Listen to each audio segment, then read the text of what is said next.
me. Ah, beautiful sound.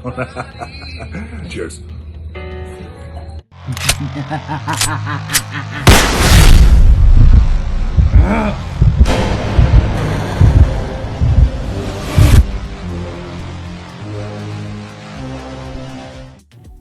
It's been 24 hours and I haven't stopped looking at James Gunn's version of Superman, bro. It is fantastic. The more I look at it, the more I love it. I can't believe that James Gunn actually gave us a live action New 52 suit with other elements sprinkled in from the comic history of Superman. James Gunn, you are a genius. Love you, and the Snyder cultists are crying in the tears with their dead universe. James Gunn's DCU, bring it on all over my face, neck, and chest. Hashtag all Diddy. Put him on the fucking camera! Yeah. Facts, nigga. So James Gunn might have revealed the big bad, or at least one of the big bads in his Superman film. Superman writer-director James Gunn just shared the first look at David Cornsweet in costume as Superman in a set photo that seemed to show off the film's apparent blend on set digital imagery and practical effects. It features Cornsweet pulling on a boot in the foreground, while the background features a giant purpley eyeball thing rendered digitally in the window behind him. And a lot of people think that it might be Brainiac, it might be, it might not be. As confusing as the oddly casual image of Superman has been for some fans, whatever the heck is going on in the background has also been a big question. And though it's merely an educated guess, we're thinking that it's very likely Solaris, the tyrant son, a cosmic villain that plays a role in the comic All-Star Superman, which James Gunn has repeatedly touted as a big influence on his Superman movie. Solaris. Interesting. And I didn't even think about it.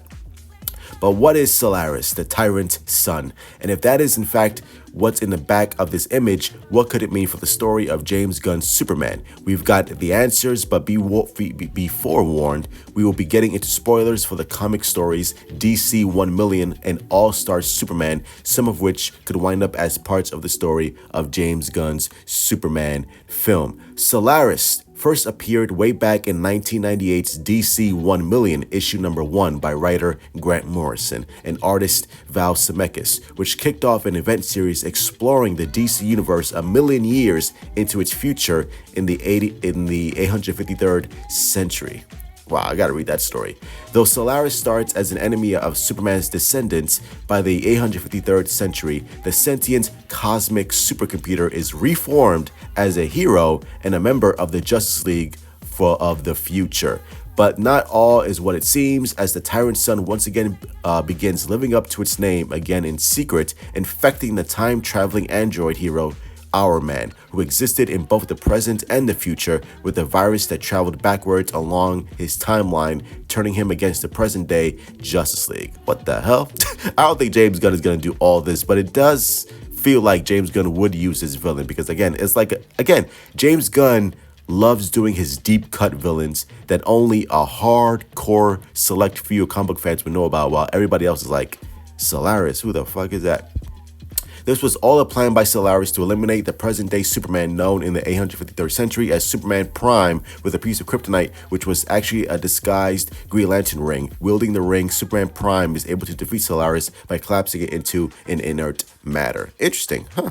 So I feel like this could be a big villain for James Gunn's Superman, but we just have to wait and see.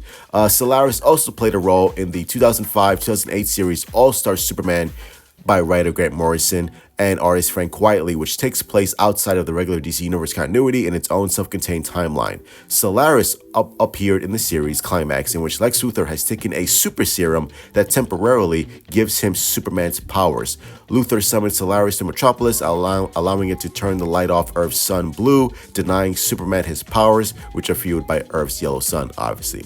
Though Superman manages to regain his powers and defeat both Luthor and Solaris, it winds up being his last act as he falls dead a short time later. They're not killing off Superman, so James Gunn's not going to do that. This leads to the final twist of All-Star Superman, spoilers, in which Superman, super scientist ally Dr. Quintum reveals that he's cloned Superman, allowing his legacy to live on after the original's death, though as yet we have actually seen any follow-up on the super clone, as All-Star Superman remains a singular standalone story. Now, there were rumors that, Lex Luthor was going to clone Superman, and instead of calling him Bizarro, he was going to call him Ultraman. So I feel like James Gunn is maybe taking elements from All-Star Superman and just mixing it together and making his own film. Like, Solaris. Okay, I'm gonna take Solaris and this clone storyline. I'm gonna take that, but do my own spin on it. I feel like that's what James Gunn is gonna do. There are a few elements of both DC 1 Million and All-Star Superman that could inform how Solaris fits into James Gunn's Superman, if that it's in fact Solaris in the set photo Gunn released. And I feel like it is, like it's all starting to make sense.